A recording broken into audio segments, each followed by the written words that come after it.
Something wonderful is happening to me right now. Something wonderful is happening to me right now.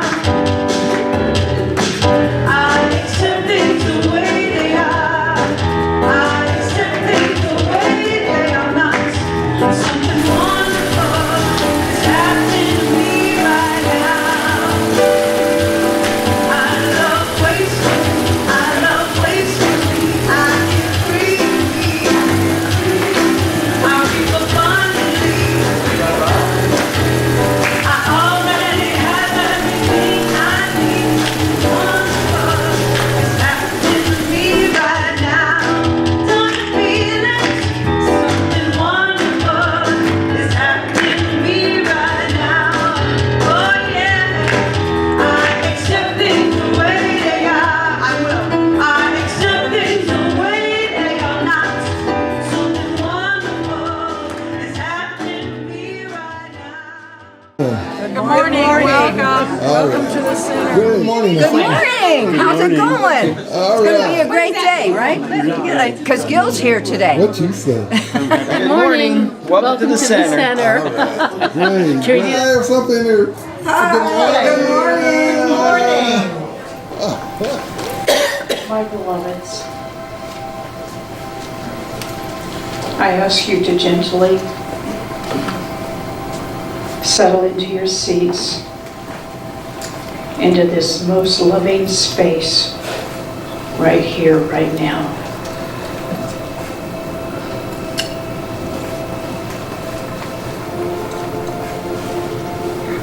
The rain we have experienced in the last few days has cleansed Mother Earth. The feeling of the water on our faces, walking through the water.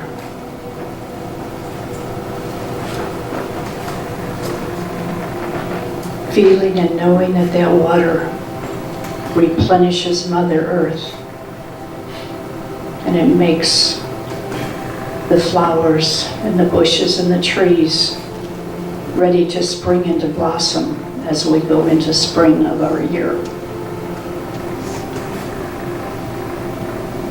Feel that joy of earth blossoming and sharing the beauty with each and every one of us.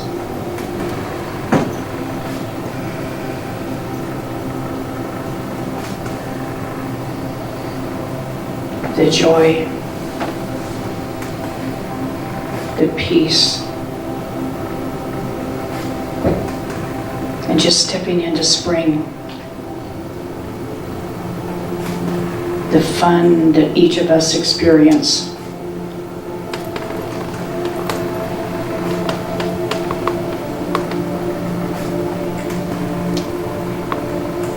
Again, just feeling the joy, feeling the love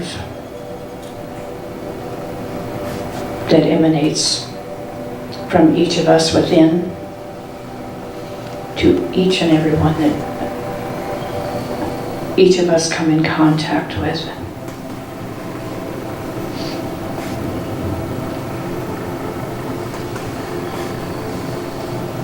The joy, the tranquility that each of us are experiencing right here, right now, this moment, this morning.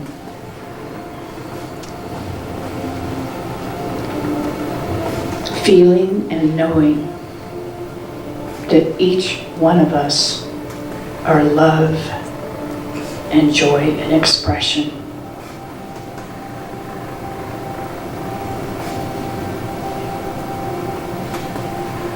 Feel the vibration of love all the way through your body, from the top of your head to the tippy toes.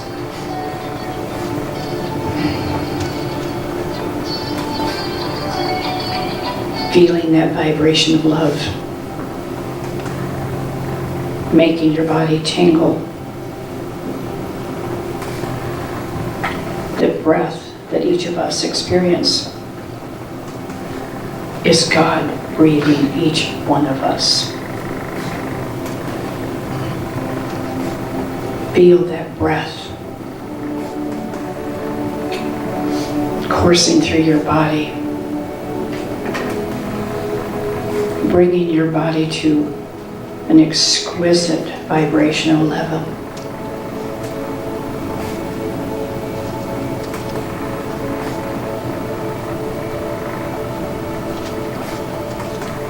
And as we settle into silence for a bit, to just let this vibration of love and breath settle within.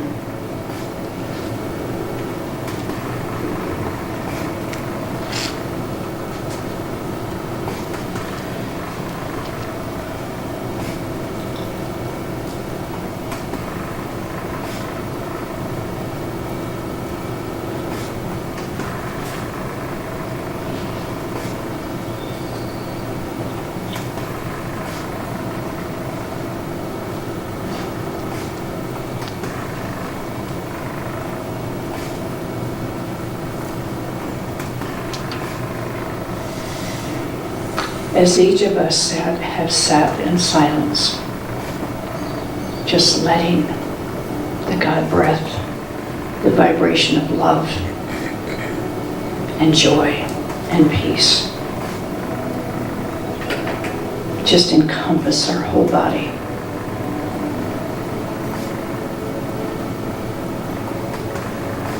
I lovingly ask you, when it is comfortable for you, to come back to the present. And when you're ready, open your loving eyes. I love you all. Namaste. Hello, if it's comfortable for you, please relax and let my words be your words as I speak in the first person.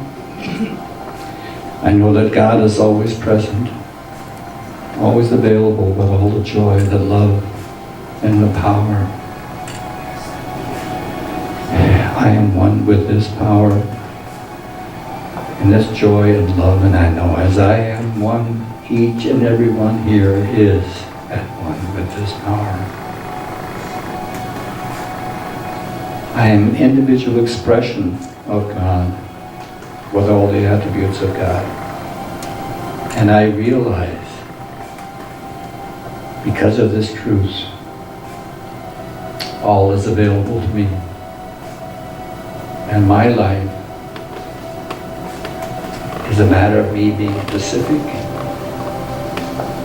and knowing what I want.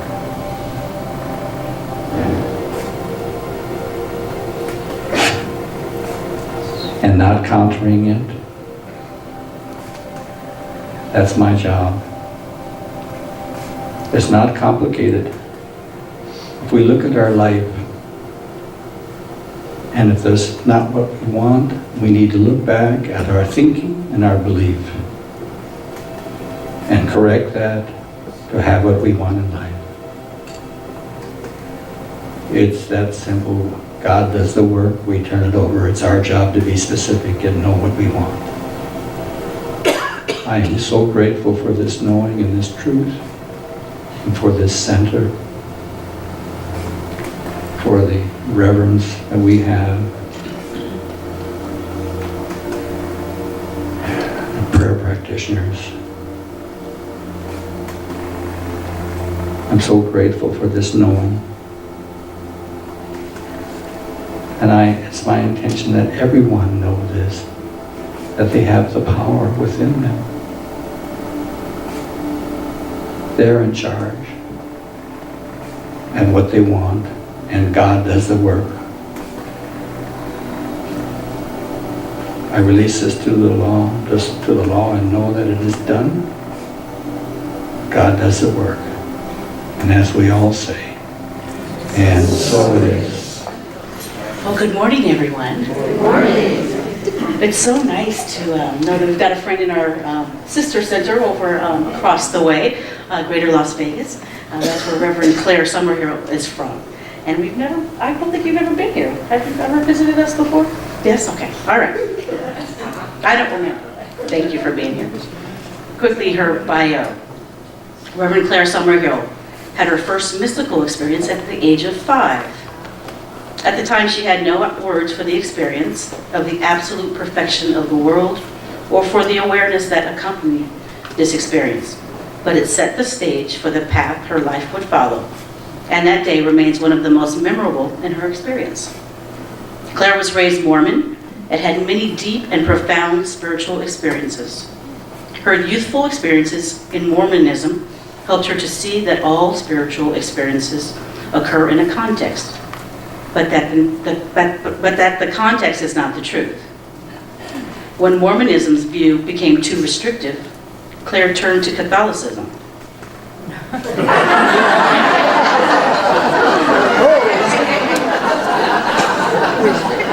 Studied this ancient tradition and was baptized a Catholic as an adult. Although she realized she did not wish or need anyone to tell her what to believe, she was deeply aware of her need for a place to join with others in worship. The wonderful symbols and metaphors of the Catholic Mass for a time satisfied her deep longing for ritual and mystery. Then her Mormon bishop actually started a church, and she was baptized into this new church and ordained a high priestess, and had some deep and precious experiences there as well, serving and being served. Her spiritual path next led her to Unity, where she was introduced to New Thought. She took classes, led the prayer ministry at her Unity Center, and learned to love the amazing and powerful energy of affirmative prayer. During this time, she wrote a little book, Walking on Water, 7 Steps to Accomplishing Things That Seem Impossible. And then she was ready for Ernest Holmes and the Science of Mind, and in 2009, began taking classes at the Church of Religious Science in Salt Lake City. She became a practitioner, heard the call to ministry, entered ministry school in 2013, and graduated in 2016, and is now licensed a CSO minister. She currently serves as a staff minister at Centers for Spiritual Living, Greater Las Vegas, where she has the responsibility of youth and family ministry. So if you would, please welcome Reverend Claire. Oh, what a wonderful center you have here. Such a space of love and support. Patty and Dave, thank you for setting the stage with that incredible music. Do you need the fan? I have the fan. I turn it off. I think I'm good, but thanks. I believe that it truly is one of the greatest gifts we have, that we're able to come together in community, to join, to serve and be served, to come together. So, as Reverend Stacy said, I recently graduated from ministry school and was licensed as a minister. What a path and what a journey that was. And so as that training came to an end, of course I found myself thinking, like, what did I really learn through all of that? All those classes and retreats, learning about the traditions of the ages, and all such a broad variety of things. And feeling called as a minister, like out of all of that, what is it that I could say? What could I say to people that would make a difference? You know, how do I take all of that, all those experiences, all those things we studied, and distill it down to something that would make a difference? Make a difference to you here today. You've come here. What could I say? So I believe that we know that we're divine, perfect beings. We know that that infinite, creative, powerful energy that we use the word God to describe is in us and through us, expressing as us. We know in our clearer moments that everything we need is going to be provided for us. But of course, we forget. We're very prone to forgetting that. And so as I thought about what I might say, this memory came to me. So while I was in school, I traveled a couple of times a quarter down to Encinitas, north of San Diego, to Seaside Center for Spiritual Living, a beautiful center there for classes. We would drive down on a Friday afternoon. If we were lucky, we might have an hour to spend at the beach. We'd be in class Friday night, stay overnight, class all day Saturday, and then drive back Saturday night to be back for Sunday. So the first time I went there, I went into the restroom, the break, and give me that slide of the restroom stalls there. And on the inside of stall, there was a message, a sign there. Now, you may wonder why I'm telling you this, but as I saw this message, I thought, wait a minute, maybe this is all I need to know. Now, what did the note say? It said this: if you notice any problem, please tell someone immediately before it affects the whole system. I thought a lot about that, and I saw it every time I went back there and was reminded, oh, yes. So if you notice, the first two parts of it are instructions. The last one is basically a statement about how the world works. So we're going to take a look at that, okay? Maybe this is all we need to know. So the first part, notice. Reverend Stacy said, I participated in Unity for a while and was over the prayer ministry, and one of the wonderful things was I got to give the prayer every Sunday at our little Unity church. And I have this thing, I like to kind of shock people. I like to sort of pretend that I'm all just sweet and everything, and then do something it's just totally unexpected, right? So, you know, they would introduce me and I'd stand up to give the prayer and everybody's like ready for something, and I would yell, "Hey, universe!" Like that. We're paying attention. Because, like, so much of the time we're not, right? Like, we're not paying attention. Like, we just walk around, we're so distracted. And we distract ourselves. You know what I mean? Eating, sleeping, spending, drinking, coming, going, entertainment, jobs that bore us, all our drama. Or we're just simply unconscious.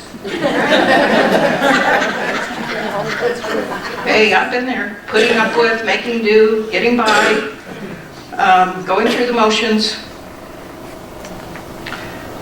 So the first part of the message, notice, like wake up, pay attention. I believe that there are messages everywhere from the universe to us, like trying to get our attention. I love the New Testament. It's a mystical, metaphysical, metaphorical book, and so many stories about that great mystic teacher Jesus healing the blind. Now this may have been physical, but I think mostly it was opening their eyes to see what was there. He was saying to them, notice, see what's around you.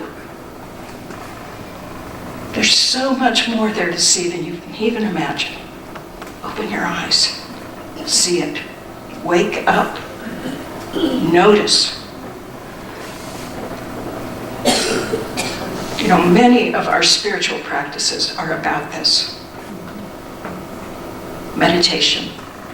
Sit still long enough to notice what's going on around you. Spiritual mind treatment. Notice. Journaling's one of my favorites. Like, be still. Take the time to notice what's going on around you. I think it's part of why we come together and worship, is to sit still long enough, to be quiet, to notice. Let those distractions go. Our founder, Ernest Holmes, in a book called Creative Living, said, every one of us personally has back of us the potential of the universe. There's an irresistible potential pressing against everyone for self-expression. If we listen, we shall hear it. An irresistible potential. If we listen, we shall hear it.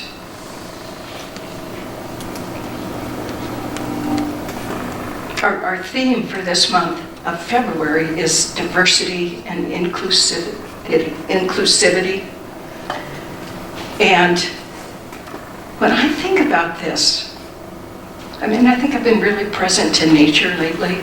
The diversity in nature, the expansiveness of it, the animals, the plants, and of course the diversity of each human being. All of that pressing against us to be noticed, to accept that wonder of that amazing diversity if we will open our eyes and see it.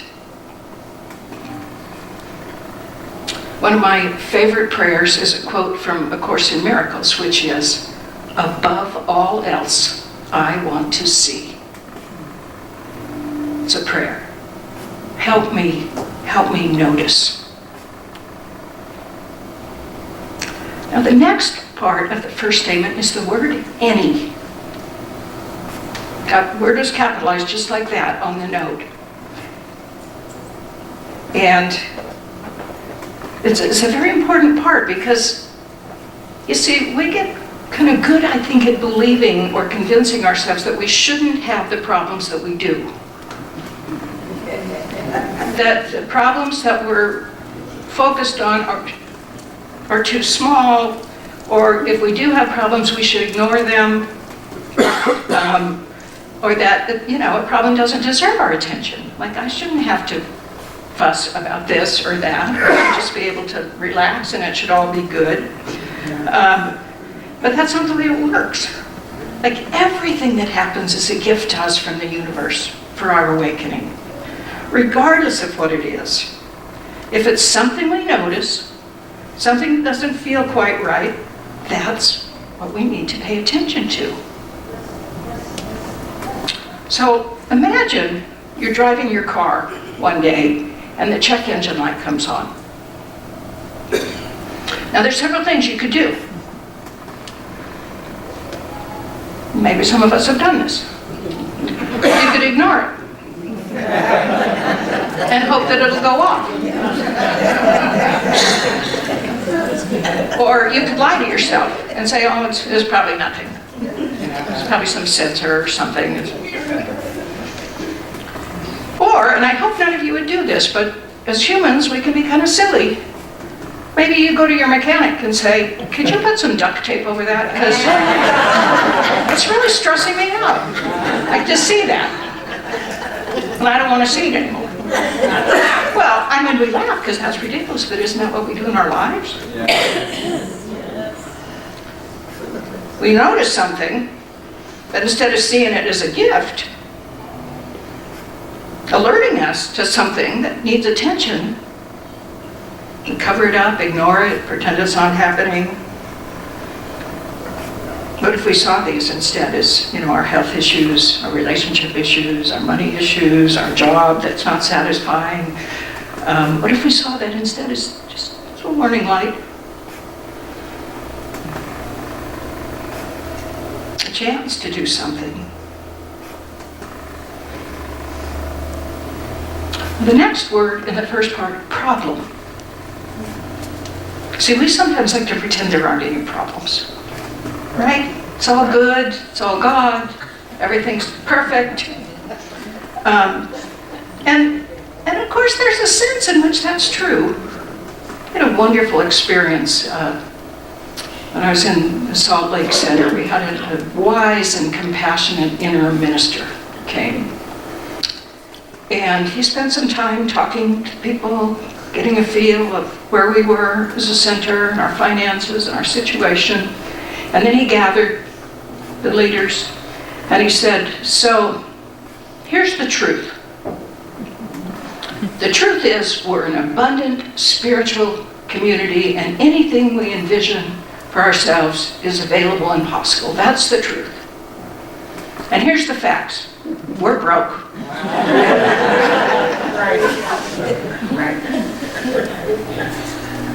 That was a very helpful distinction. Here's the truth. Nothing changes that. Here's the facts. Facts sometimes appear as a problem. A problem needs to be solved, but if instead of seeing it as a problem, we see it as a condition, then it's simply something to notice. Oh, that's what's so. The warning light on the dashboard isn't a problem, it's a condition. It's telling us what to do. And what if, your depression, your frustration, your health challenges, relationships, whatever's going on, what if in the same way, that's a condition rather than a problem, something to notice? It's interesting, as I treat for myself and others, I often find that the part of the treatment which involves identifying the condition, like what really is the condition here, can be the most challenging part. Consider, for example, someone might come to me because a grandchild has been diagnosed with cancer, and they want treatment, they want prayer for that. Now that person believes that the problem is the abnormal cells in the child, and that the solution is that those go away. But so often, it seems like the condition is actually something else entirely. What? Fear of the unknown, a sense of separation, a sense of helplessness, maybe worries about money, worries about how this is going to affect the family, self-doubt. I mean, it could be anything. A lack of confidence in our medical system. Once the condition is identified as what's really going on, then that can be treated.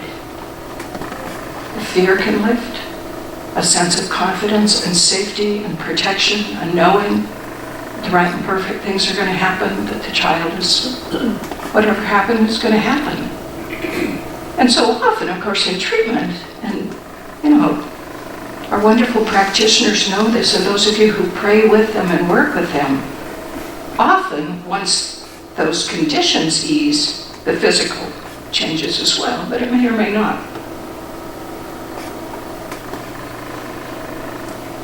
So to summarize the first part of the message, notice, be awake, be aware. Look for those messages everywhere around you. Don't discount what shows up. Anything that shows up is a gift for your awakening, for your deepening, for your learning. And then consider things in terms of conditions rather than problems. When you think of it in terms of conditions, you can start to think, how would this situation be different if I actually knew I was enfolded in the love of the divine, the infinite? That's the first part. All right, the next part of the message. The first word is please. Please reminds us that having a life that works for us and for all of creation is optional.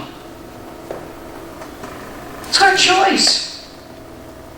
Our philosophy doesn't have commandments and requirements and demands. We don't have to do anything to prove to any God out there that we deserve anything. Our philosophy is an invitation. Please, come and see. Check it out. Try it. And that's what religious science means. Science is about experiments, like trying. Try it out. See what happens. Say what if. Be willing.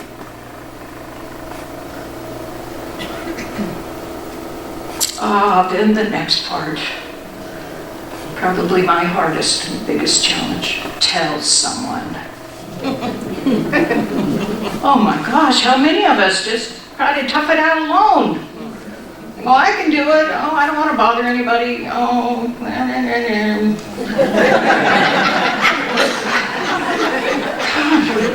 I mean, we stay there, don't we? Thinking there's something wrong with us if we need help. People judge us, people think this, people think that. We're all trying to keep our perfect faces on, like, look at me, I got it all together, ha ha ha. So this is a key. Like, tell someone, get support. Now, this may be kind of assumed in the message, but like it needs to be somebody who can do something about it. I mean, let's say I noticed a problem with the toilets at Seaside, and I told my dog. Now, dogs are great listeners. There's unconditional love and so on, but that wouldn't make much difference, would it? So to tell someone means someone who can do something about it. You know, it might be a family member, a minister, friend, or practitioners. That's what they're trained to do, to know the truth for us. That's their goal, to know your wholeness, your perfection.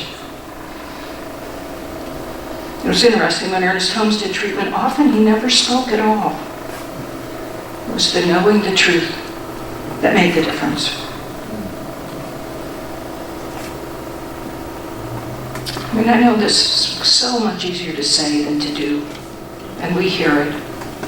But, you know, be willing to be vulnerable. Say to someone, I'm depressed. I'm feeling overwhelmed. I need help. Can you listen?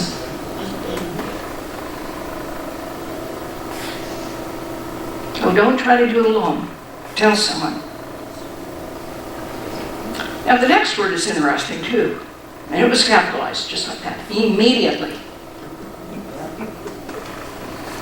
Oh my gosh, how often do we do that? And intuition comes to us. Like, I need to talk to somebody, I need to do something, I should call a practitioner, I should do this, I should do that. And what do? Just keep putting it off, ignoring it. Ignoring those nudges of spirit. I mean, we've all heard that. Like, if we don't respond to the nudge, then it comes to cosmic 2x4. You know, like, it's going to get our attention, like one way or another. You know, so we all do that. Put some duct tape over the warning light, just ignore it.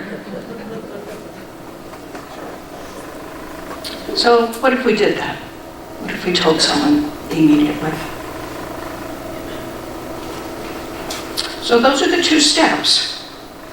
Notice, pay attention, be awake, be aware, tell someone, seek support, accept the love that's out there. So, the last part, before it affects the whole system. So this isn't a tool or a guideline, this is the why. Okay, those first 2 are like what to do, this last one is the why. That this is the truth about reality. We're all connected. What one of us does affects all of us. A world that works for everyone. What we do affects everyone, and what the rest of the world does affects us. And of course, it seems like right now, we're so present to this. Now, what's happening out there? You know, the violence, the situation in the world, refugees, the fear, it's affecting all of us. We can't just say it isn't, because what happens to one of us affects all of us. But the reverse is also true. You know, our peacefulness, our willingness to take action, our own centers reaching out makes a powerful difference. And we do have the power to transform the world and create a world that works for everyone, because whatever happens affects the whole system.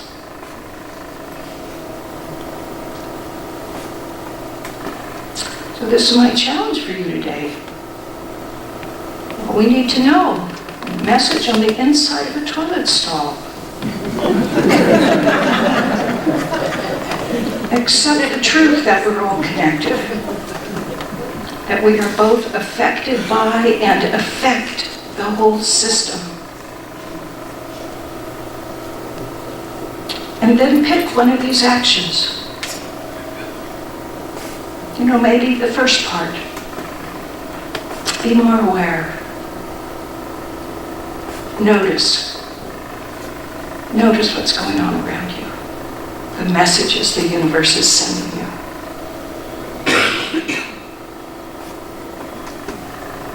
What is that infinite divine energy trying to communicate to you right now?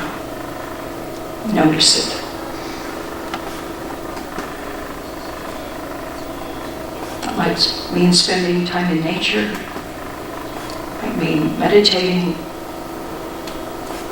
writing in a journal, taking a class, being with a practitioner. Notice.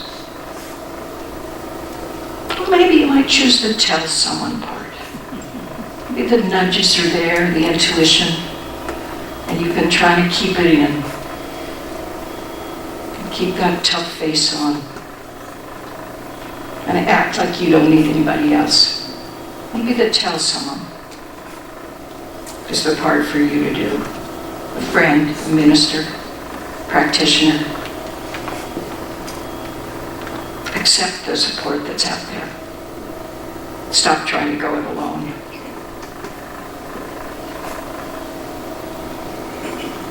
I bless you. I honor you. It's a joy and a privilege to be here with you today. Namaste. All right, I'm going to ask Reverend Claire to please give us a benediction. If you could all please stand. And connect.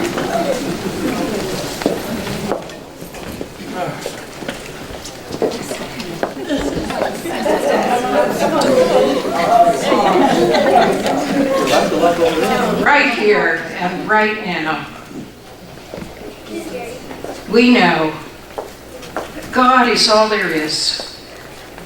We live in love. We live in joy. We accept grace, friendship, abundance, freedom. We go forth in our power, making a difference, noticing, sharing, living our lives with joy, with gusto, with amazement. We let this be, knowing all is well, and we say together, and so it is. Let's sing our peace song.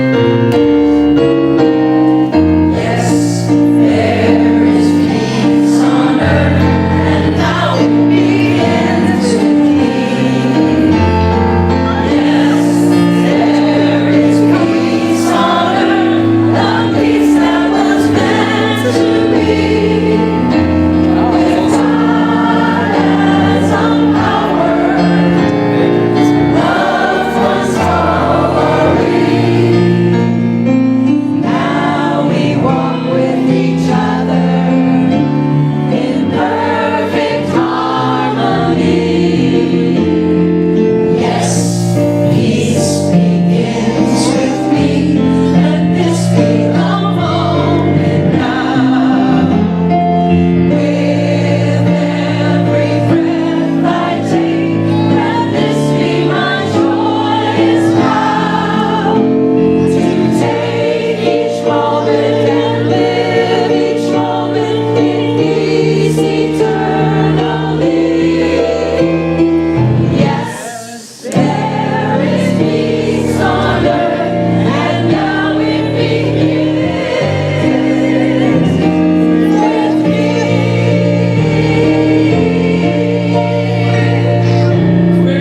after me. Something wonderful is happening to me right now. Something wonderful is happening to me right now. I know this in my mind. I know this in my mind. I feel it in my body. I feel it in my body. And so it is. And so it is.